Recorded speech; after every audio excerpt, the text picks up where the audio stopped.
अध्यात्ममा, धर्ममा सबैभन्दा बढी प्रयोग हुने र सबैभन्दा कम बुझिने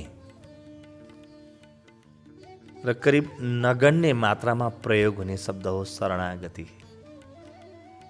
सबैभन्दा बढी उच्चारण गर्दछन् भक्तहरूले, ज्ञानीहरूले शरणागति शब्दलाई। तर शरणागतिको भावमा प्रवेश गरेको मान्छे चाहिँ बडो बिरलै भेटिन्छ। कहिलेकाहीँ दशक 2 दशकमा 1-2 जना भेटिन्छ। यो किन भयो होला? शरणागति के हो? शरणागति शब्दलाई अलि हामीले खोतलहरू हेऱ्यौँ भने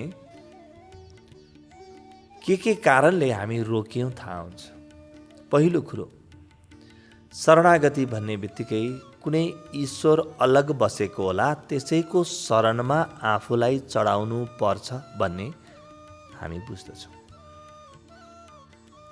ईश्वर अलग छ, म अलग छु र त्यससँग शरणागति गर्नु छ र यस्तो ईश्वरप्रति शरणागति गर्नु छ वा यस्तो ईश्वरप्रति शरणागत हुनु छ जसलाई मैले आजसम्म कहिले देखेकै थिएँ। अब जानुहुन्छ कसरी शरणागति? पहिलो कदम नै गलत कदम पर्यो। ईश्वरप्रति शरणागति यो भाव नै गलत छ, सत्यबाट धेरै टाढा छ यो र मनुष्यको हातको कुरा होइन यो। त्यस कारणले प्रयास त धेरै गर्छन् तर सफल कोही हुँदैनन् भने पनि हुन्छ। किनभने पुरै मनुष्यको इतिहास हेऱ्यौँ भने 2-4 हजार मान्छे शरणागतिमा गएको कुन चाहिँ ठुलो कुरो हो र यो? जहाँ अरबौं मान्छे जन्मेर मरे त्यहाँ 2-4 हजार मान्छे शरणागतिमा गए त कुन चाहिँ ठुलो उपलब्धि हो यो? यो त उक्कल झुक्कल दुर्घटनावश शरणागतिमा पुगेको भन्ने बुझिन्छ। शरणागतिको विज्ञान हामीले बुझेनौँ, मनुष्यले बुझेन।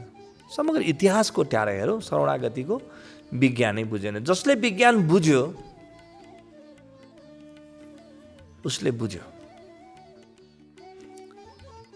त विज्ञानमा समस्या कहाँ छन्? हाम्रो बुझाइमा समस्या कहाँ छन्? पहिलो, ईश्वर अलग छ, त्यसप्रतिमा शरणागति हुने भन्ने भाव छ।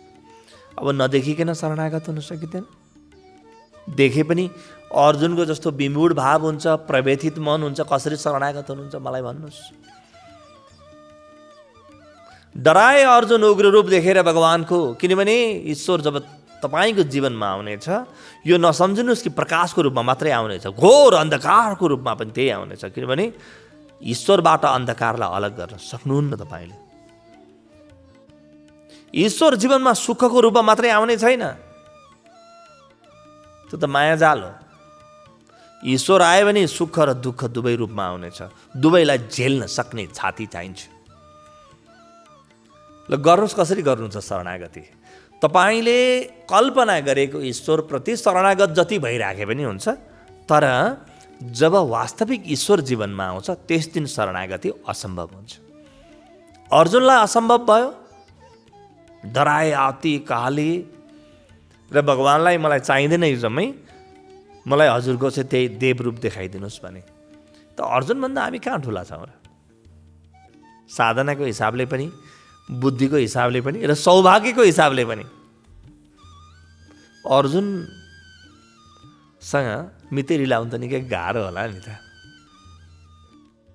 त्यस कारणले शरणागतिको पहिलो कदम नै गलत छ हाम्रो।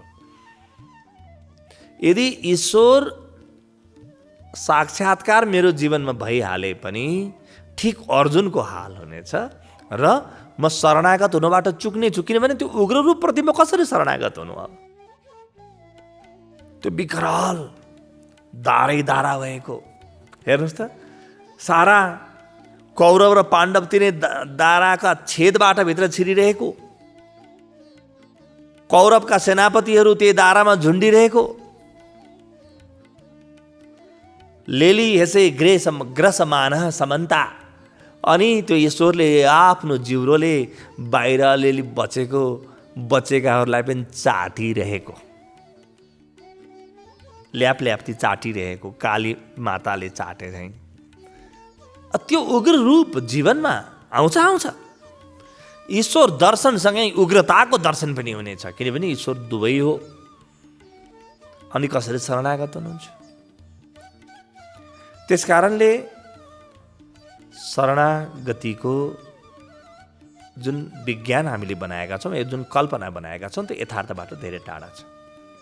त्यस कारणले शरणागति मनुष्य जस्तो छ, मनुष्यले जे बुझेको छ, यसमा शरणागति सम्भव छैन। शरणागतिको गफ गर्न सम्भव छ, म शरणागत छु भन्न सम्भव छ, तर शरणागतिको चरम अनुभूति यसरी मनुष्यले प्राप्त गर्दैन। तरिका के हो त शरणागतिको? कसरी जन्मिन्छ शरणागति? शरणागति जीवनमा जन्मिनको लागि मैले टाढाको ईश्वरलाई गुहार्नै पर्दैन। ऊ आफ्नो जहाँ छ त्यहीँ बसिरहेको छ, त्यहीँ ठिक छ। शरणागति मेरो हृदयको अवस्था हो। जीवनमा जे भइरहेको छ त्यसप्रति शरणागत हुने बित्तिकै म ईश्वरप्रति शरणागत हुन्छु। जीवनमा जे भइरहेको छ त्यसलाई स्वीकार्न चाहिँ मैले नसक्ने, यस्तो सानो जीवनमा 70-80 वर्षको जीवनमा भएका केही सुख दुःखका घटनाप्रति चाहिँ म शरणागत हुन नजान्ने, तिनलाई स्वीकार्न चाहिँ नसक्ने, अनि समग्र ब्रह्माण्डको मालिकप्रति म शरणागत हुने कसरी होला? यो असम्भव हो। त्यस कारणले कहीँ परको ईश्वरलाई गुहार्दै नगुहारौँ। यो ईश्वरको कारणले मेरो जीवनमा शरणागतिको अभाव भएकै होइन, यो कारण मै मात्रै हो, अरू कोही पनि छैन। शरणागतिको लागि मैले मेरो जीवनमा अहिले जे भइरहेको छ त्यसलाई जस्ताको तस्तै स्वीकार गर्न सिक्नुपर्छ। किनभने वर्तमान क्षणले मलाई जे दिइरहेको छ त्यसको विकल्प नै छैन। वर्तमान क्षणबाट तपाईँ टसमस हुन खोज्नुभयो कि तपाईँको जीवन धेरै ठुलो व्यथामा फस्नेछ। अहिले मेरो जीवनमा के भइरहेको छ त यसगरी?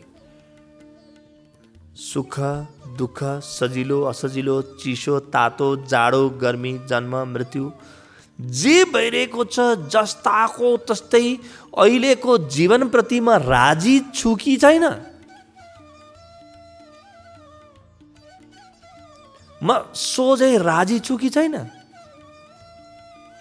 जीवनप्रति शरणागति जन्मियो भने आफै ईश्वरप्रति शरणागति जन्मिनेछ। किनभने ईश्वर कुनै अलग इकाइ नै होइन, त्यो मेरो जीवन हो। ईश्वर कुनै एउटा अलग इकाइ भए पो त्यसलाई खोज्नु, जानु, हातखुट्टा ढोग्नु, यसो नरिवल प्रसाद इत्यादि चढाउनु, ल भगवान् म शरणागत भइदिएँ भनेर भन्नु, यो नालायकहरूको ईश्वर हो, यो कल्पनाको ईश्वर। कल्पनाको ईश्वरसँग शरणागति केवल कल्पनामा हुन सकिनेछ।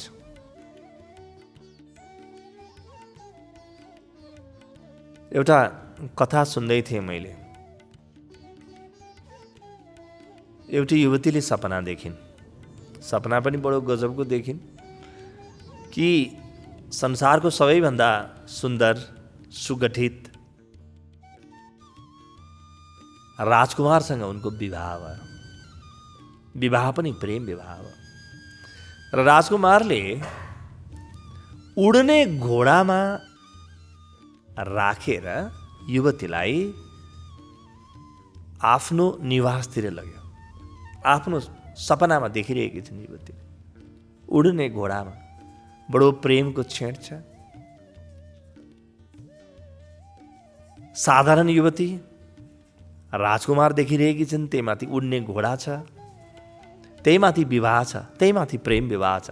उनको खुसीको कुनै सिमाना नै थिएन। गयो घोडा उडेर धेरै ठुलो दरबारमा पुग्यो। अरे स्वर्ग जस्तो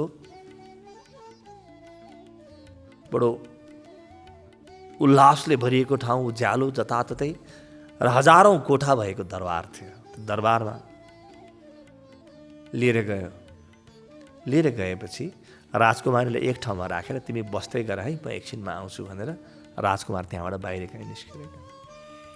घन्टा 2 घन्टा हेर्छिन्, निकै लामो समय भयो, करिब दिनभरि बित्यो। अनि एकपटक बल्ल राजकुमार आए, छटपटिन् युवती। अनि युवतीले सोधिन्, राजकुमार तिमीले मलाई यहाँ किन लिएर आयो? ती राजकुमारले भने, सपना तिम्रो हो, तिमीलाई थाहा होला नि किन ल्याए, मलाई के मतलब? तिम्रो सपना नदेखेकी हौ, जाग अब विपनामा जाग, छोडिदेऊ यो सपना। तिम्रो सपना हो, मैले किन ल्याएको तिमीलाई नै थाहा होला। तिम्रै सपनालाई सोध, मलाई सोध्नुपर्ने केही जरुरी छैन। म पनि तिम्रै सपनाको पात्र हुँ। तपाईँको ईश्वर तपाईँको सपनाको पात्र हो, तपाईँको कल्पनाको पात्र हो। यसले अन्तिम घडीमा धोका दिनेछ। जब तपाईँले सोध्नुहुनेछ ईश्वर मलाई किन ल्यायो, तत्काल ईश्वरले भन्नेछ, तिम्रो कल्पना हो बाबा, तिम्रो कल्पनाले बनाएका छौ मलाई। घरि मन्दिरमा लगेर राखिदिएका छौ, घरि शिवलिङ्ग बनाइदिएका छौ, घरि शालिग्राम बनाइदिएका छौ, घरि मूर्ति बनाइदिएका छौ, घरि रातो लगाउँछौ, घरि पहेँलो लगाउँछौ, घरि मलाई भेट्न भनेर टिका लगाउँछौ, घरि टिका फुकालेर आउँछौ। तिम्रो नौटङ्की, तिमी जान। यो तिम्रो लीला हो, यो मेरो लीला होइन। यो लीला तिमी गर्ने, तिम्रो कल्पना को ईश्वर तिमी जे मन लाग्छ त्यही गर। तिमी शरणागत हुनु छ, शरणागत हो, होइन भने भेटेको नक्कली ईश्वरलाई लगेर हामी दुर्गा पूजापछि, विश्वकर्मा कर्मा पूजापछि के गर्छौँ, लगेर बगाइदिन्छौँ नदीमा। किनभने हामीलाई थाहा छ यो नक्कली हो। सक्कली भए त घरै राख्थ्यौँ होला नि।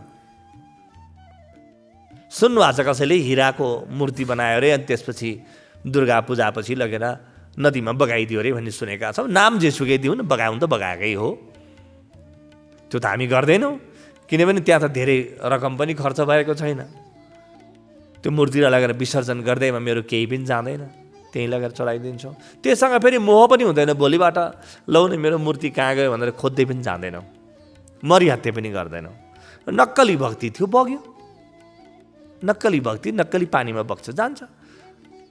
अब मूर्ति पनि पग्लिँदैछ, अर्कोतिर मेरो भक्ति पनि पग्लिँदैछ, सिद्धियो, दुइटै सिद्धियो।